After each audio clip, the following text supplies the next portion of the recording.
Hi, my name is Miss Cotton and I'm a first grade teacher with James Bowie Elementary. Today I will be reading a book titled The Great Detective. My focus while reading this book is all about settings. Settings is where the story takes place. Now it's very important as readers to think about the setting of a story.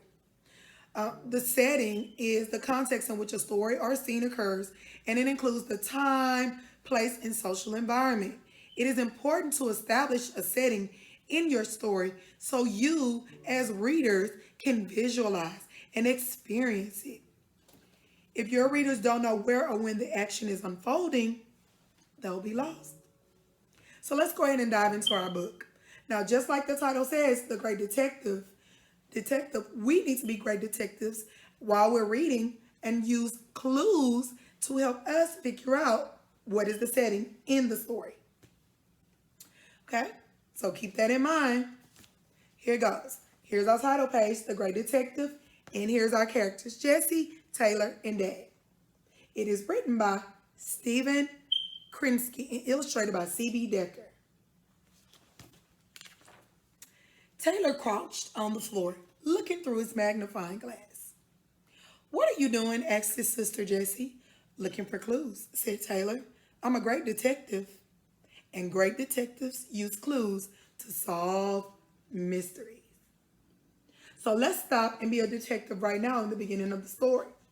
Although the story is just started, we can still use clues from the picture or even context to determine what the setting of the story is so far. So just looking at the clues, we can see that the setting takes place where? I'll give you a second.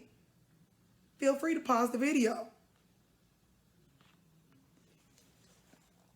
If you said living room, you are correct.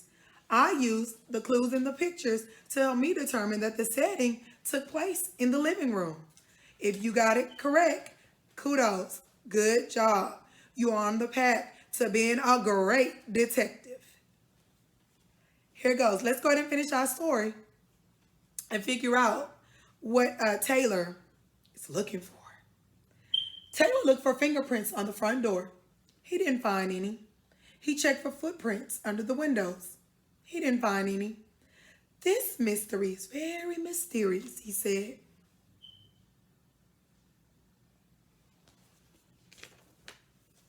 Taylor walked into the living room and stared at his father.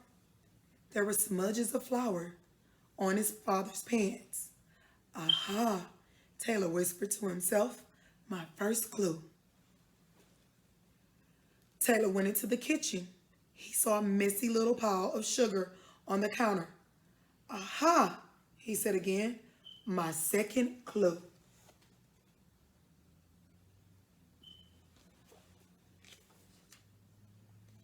Then Taylor noticed a blob of butter on the floor and some apple cores near the sink. "My third and fourth clues," muttered Taylor. "Now I have to figure out what these clues mean." Taylor thought for a minute. He wrote flour, sugar, butter, apples. He thought, and he thought, and he thought. Then he smelled something. "My fifth clue," he declared.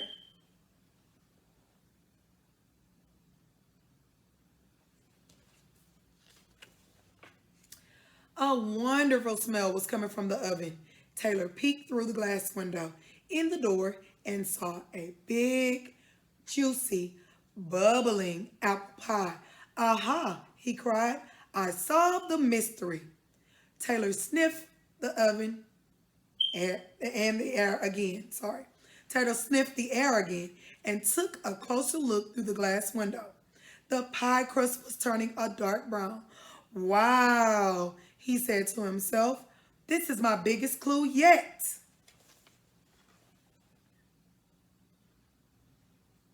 So we'll stop here. And again, this is where we are going to use our detective skills and figure out where the story is taking place now. I'll give you a second to think about it. Feel free to pause the video. Let's look at the clues within the story. If you'll see, Taylor's looking in what we call an oven. If we use what we already know and the clues from the story, we know that Taylor is probably in the kitchen. If we also look at the clues or the text, it says here, oven. We know that ovens are usually found in the kitchen. So, using what we know that the setting took place in the kitchen. Good job, detective. If you were able to figure out where the story took place. You're on your way to being a great detective. Let's finish reading. Taylor ran back into the living room. Dad, are you baking a pie? He asked. Yes, answered Dad calmly. Well, I think it's about to burn, shouted Taylor. Dad jumped up and ran fast into the kitchen.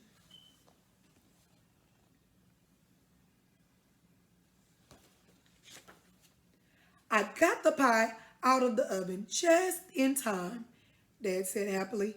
Taylor, you saved the day. Taylor just smiled and said, of course. That's what great detectives do. And later, he got his reward.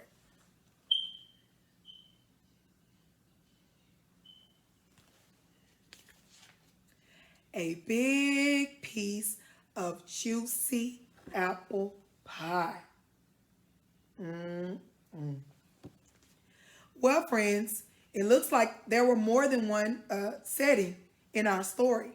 The story took place in the kitchen and in the living room, and it also took place outside. If you were able to choose one of those 3 locations as your setting, you're well on your way to becoming a great detective. Good job, and kudos to you. Well, that's all, friends. I hope you enjoyed our story, and until next time, bye. Today's story is called Tricking Carlton by Susan D. Now, just by looking at the illustrations and by knowing the title, I can assume that this character right here is going to be Carlton. Throughout the story, I want you guys to be paying attention to the main character, Carlton, and how his internal traits change from the beginning of the story to the end of the story. Now, ways we can find out about his internal traits are by paying attention to how he feels on the inside, what he's thinking, and how he acts. All right, let's get started. Carlton the Crab woke up and sighed. It was going to be another chilly day in Crabtown. Carlton didn't like the feeling of cold. Carlton was meeting Rosa for lunch. He hoped the food would not be too bad. So how can we describe Carlton at the beginning of the story? So far, Carlton just woke up, and he doesn't seem like he's in a good mood. He said he didn't like the cold weather, and today was going to be a cold day, and he also said that he hopes the food's not going to be too bad. So he doesn't seem like he's in a good mood. Let's keep reading. Rosa was having breakfast with 2 more crabs, Marvin and Lizzie. They were talking about their friend Carlton. I am tired of him being so crabby, said Rosa. Me too, agreed Marvin. Carlton needs to cheer up, said Lizzie. Maybe we can help him, whispered Rosa. I have an idea. Why do you think Rosa described Carlton as crabby? If we look here, they're all crabs, but she only described Carlton as crabby. If I were to think about it, it said that Lizzie said Carlton needs to cheer up. So just by looking at that line alone, if he needs to cheer up, I'm probably thinking that the word crabby means that he's in a bad mood, or maybe that he's just grouchy. And so far, from the first page, we can probably tell that he's in a bad mood because he woke up upset. He didn't like that it was cold, and he was hoping that the food wouldn't be bad. So I think I'm kind of right. I think I'm right. Let's continue to find out. Carlton met Rosa for lunch. The only table left was in the corner near the kitchen. This is the worst table, moaned Rosa, and the food looks awful. Carlton was shocked. Rosa was always happy. She never moaned. What is going on? Carlton wondered. This table is not so bad. The food does not look awful. Carlton had been hungry. Now he just wanted to go home.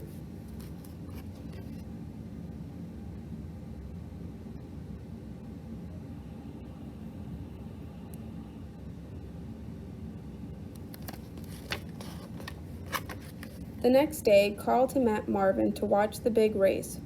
Carlton was excited. "These snails are too slow," yelled Marvin. "This race is boring." Carlton was surprised. These were the fastest snails he had ever seen. What is going on? Carlton wondered. Now it says Carlton wonders, so that means that he's thinking it in his head. A snail is not a race car. How fast does Marvin want these snails to go? Carlton had been having a good time. Now he just wanted to go home.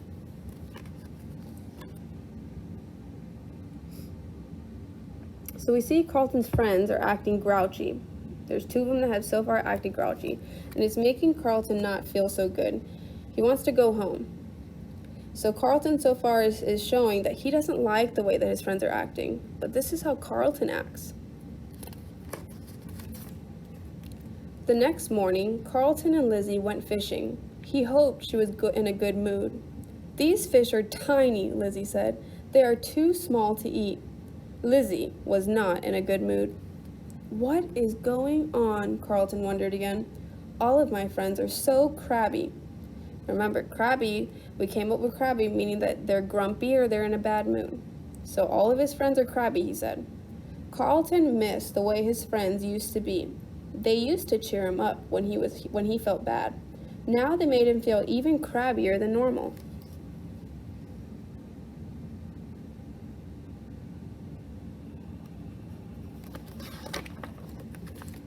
Carlton took a walk. He thought about how grouchy his friends had been. Why were they grouchy? He was the grouchy one. Suddenly, Carlton knew his friends had played a trick on him. He was so angry that he almost turned purple. Carlton thought about how grouchy he was sometimes. He knew his friends just wanted him to be happier. When Carlton realized his friends were tricking him, how do you think that he felt? It said that Carlton felt angry, that he almost turned purple. But then he started to think about it, and he understood why his friends tricked him. He said that his friends tricked him so that he could see how he was acting, right? So that he could understand that his friends only wanted him to be happier, not grouchy.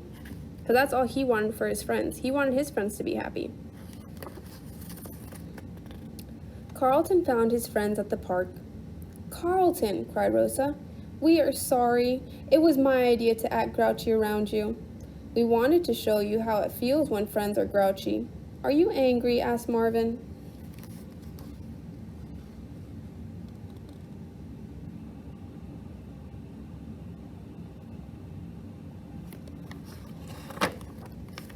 "At first, I was very angry," said Carlton, "but your idea worked. I learned that friends who are grouchy are not much fun." Carlton's friends smiled. Carlton smiled back, and for the rest of the day, nobody was grouchy, not even Carlton. Now that we are at the end of the story, what did Carlton learn? At the beginning, he was grouchy, but at the end, he's all happy. So I'm thinking that Carlton learned that having friends that are grouchy is not fun. So he's probably going to stop being grouchy so that him and his friends can have more fun.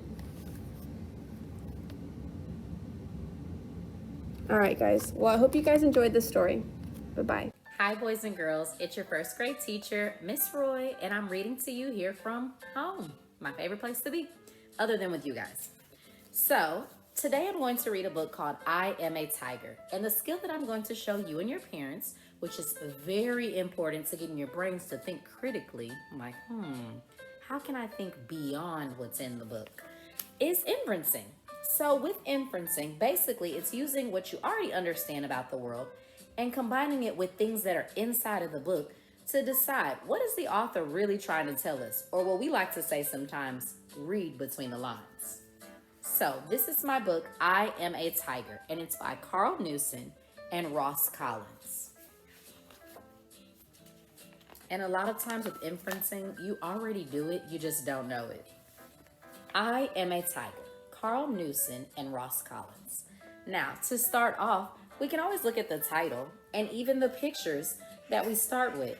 So for the title, I Am a Tiger, I see that there's a mouse here that the illustrator has drawn. So I'm thinking this mouse might believe that he is a tiger based on the text in the title, and the mouse seeming just so confident in how he looks, and him being the only character we've seen so far.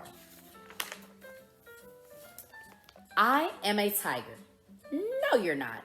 A tiger is much bigger than you are, and it has a bit more grr. So it seems like this character, the raccoon, does not believe that the mouse really is a tiger. Do you?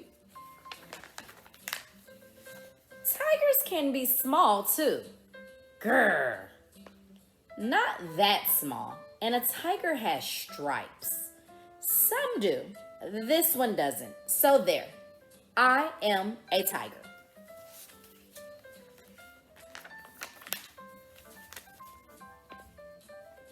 A tiger can climb a tree. Can you? I could climb a tree. I could climb to the moon if I wanted to. Most tigers can. I am a tiger.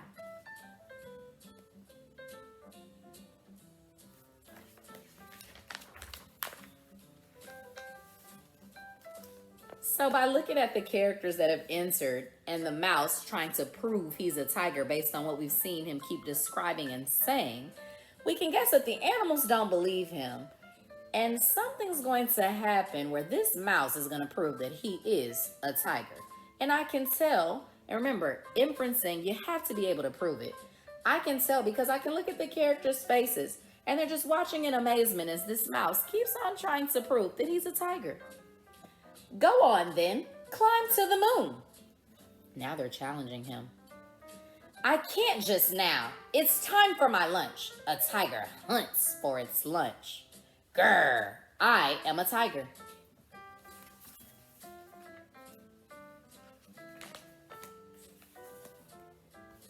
No, you're not. You're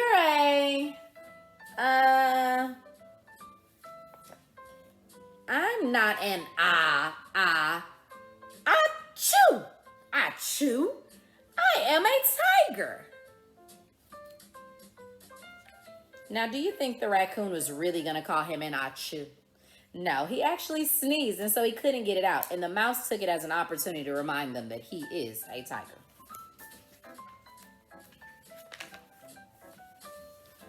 Uh-oh. Now, what has come along? A real tiger. No, I am a tiger. Now, looking at the other animals, they seem pretty afraid. They must know what a real tiger can do.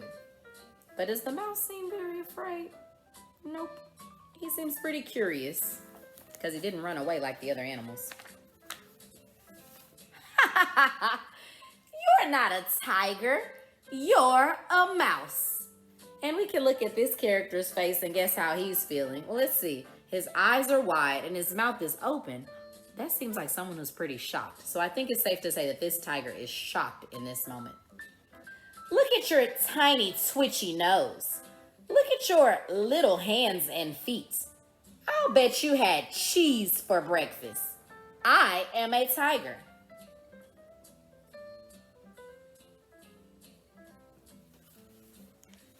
So oftentimes when we are inferencing, we usually like to think about traits of the characters and what we can read between the lines about them.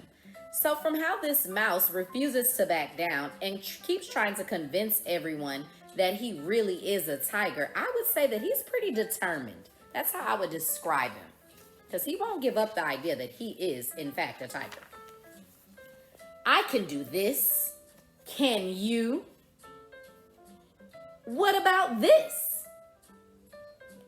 Oh dear, you, sir, are definitely a mouse, and I am a tiger.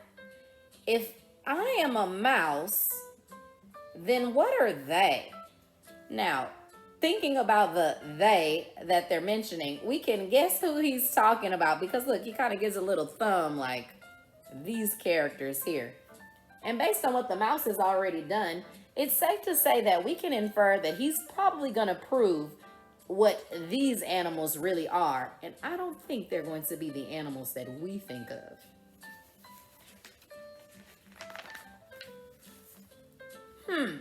Furry, stripy, funny looking face. This is a caterpillar. Now wait a minute. He called this a caterpillar, but it is furry, it is stripy, and it has a funny looking little face. Caterpillars do too. So it seems like what the mouse is doing is he's using his descriptions or adjectives, if you've learned that in grammar, to describe these animals and compare them to animals that have very similar characteristics. He's quite crafty, and I would even call that mouse clever. Long red likes to bounce. This is a balloon. Thin, pointy, hangs in trees. This is a banana. Bananas are pretty thin and pointy, and they do hang in trees. He has a good point.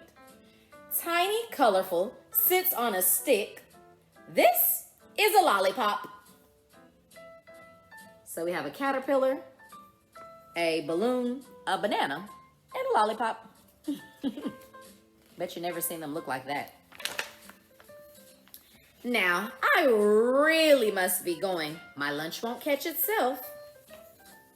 And based on how the animals all look, do you think they're pretty shocked? Yeah, they seem pretty shocked by these conclusions that the mouse has made about them. What a silly old bunch. And look at the mouse. How is he feeling based on his face and what he says? What a silly old bunch. He's feeling like he just figured it all out, right? Just so confident.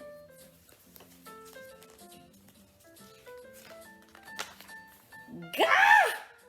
I am not a tiger. How could I be so wrong? Uh-oh. So now the mouse doesn't think he's a tiger.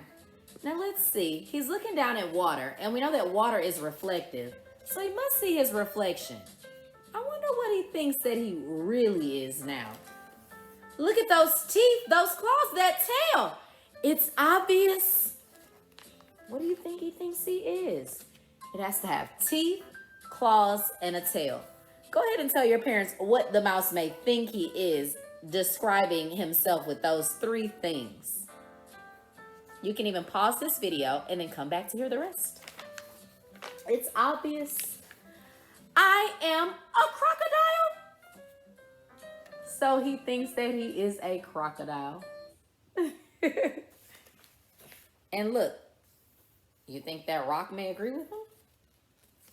Or is it a rock after all? What do you infer? The end. I hope you enjoyed the book, guys. I surely enjoyed reading with you and showing your parents how they can get you thinking critically by helping you to do some inferencing. If you need more tips and clues, pay attention in class because I'm sure your teacher is going to be showing you exactly what to do.